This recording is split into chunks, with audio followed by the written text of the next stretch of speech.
Kejadian pasal 38 ayat 1 sampai dengan 30. Yehuda dan Tamar. Pada waktu itu Yehuda meninggalkan saudara-saudaranya dan menumpang pada seorang adulam yang namanya Hira. Di situ Yehuda melihat anak perempuan seorang Kanaan. Nama orang itu ialah Syu'a. Lalu Yehuda kawin dengan perempuan itu dan menghampirinya. Perempuan itu mengandung, lalu melahirkan seorang anak laki-laki dan menamai anak itu Er. Sesudah itu perempuan itu mengandung lagi, lalu melahirkan seorang anak laki-laki dan menamai anak itu Onan. Kemudian perempuan itu melahirkan seorang anak laki-laki sekali lagi dan menamai anak itu Shela. Yehuda sedang berada di Kesib ketika anak itu dilahirkan. Sesudah itu Yehuda mengambil bagi Er anak sulungnya seorang istri yang bernama Tamar. Tetapi Er anak sulung Yehuda itu adalah jahat di mata Tuhan, maka Tuhan membunuh dia. Lalu berkatalah Yehuda kepada Onan, "Hampirilah istri kakakmu itu, kawinlah dengan dia sebagai ganti kakakmu, dan bangkitkanlah keturunan bagi kakakmu." Tetapi Onan tahu bahwa bukan ia yang mempunyai keturunannya nanti. Sebab itu setiap kali ia menghampiri istri kakaknya itu, ia membiarkan maninya terbuang, supaya ia jangan memberi keturunan kepada kakaknya. Tetapi yang dilakukan itu adalah jahat di mata Tuhan, maka Tuhan membunuh dia juga. Lalu berkatalah Yehuda kepada Tamar menantunya itu, "Tinggallah sebagai janda di rumah ayahmu, sampai anakku Shela itu besar."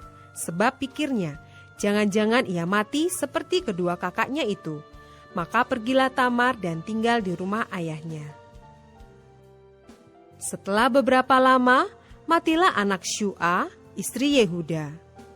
Habis berkabung, pergilah Yehuda ke Timna, kepada orang-orang yang menggunting bulu dombanya, bersama dengan Hira sahabatnya, orang adulam itu.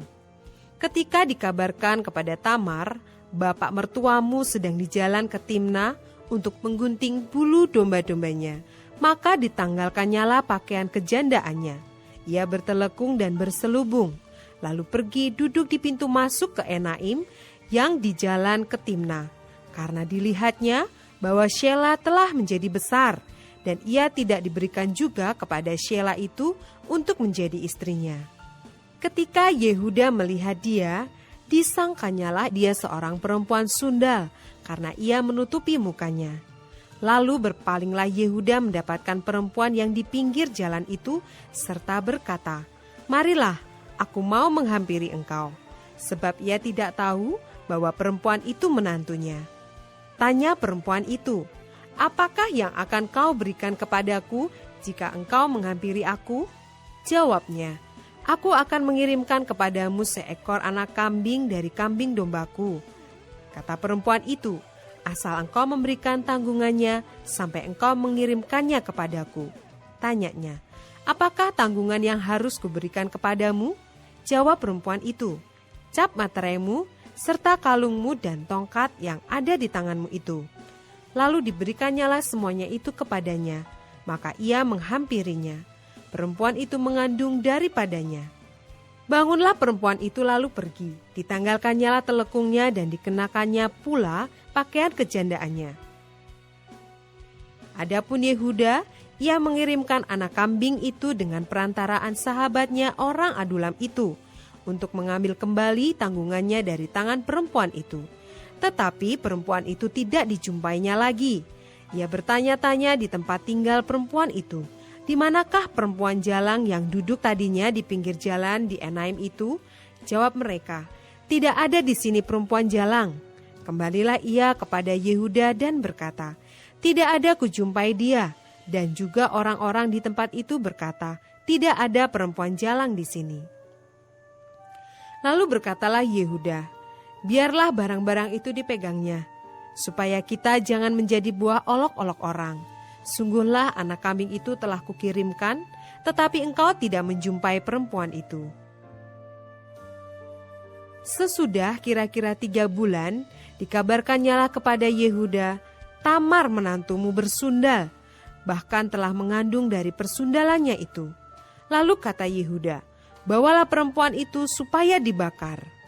Waktu dibawa, perempuan itu menyuruh orang kepada mertuanya mengatakan, "Dari laki-laki yang empunya barang-barang inilah aku mengandung." Juga dikatakannya, "Periksalah, siapa yang empunya cap materai serta kalung dan tongkat ini." Yehuda memeriksa barang-barang itu lalu berkata, "Bukan aku, tetapi perempuan itulah yang benar, karena memang aku tidak memberikan dia kepada Shelah anakku." Dan ia tidak bersetubuh lagi dengan perempuan itu. Pada waktu perempuan itu hendak bersalin, nyatalah ada anak kembar dalam kandungannya. Dan ketika ia bersalin, seorang dari anak itu mengeluarkan tangannya, lalu dipegang oleh bidan. Diikatnya dengan benang kirmisi serta berkata, "Inilah yang lebih dahulu keluar." Ketika anak itu menarik tangannya kembali, keluarlah saudaranya laki-laki dan bidan itu berkata, "Alangkah kuatnya engkau menembus keluar." Maka anak itu dinamai Peres. Sesudah itu keluarlah saudaranya laki-laki dengan tangannya yang telah berikat benang kirmisi itu. Lalu kepadanya diberi nama Zerah.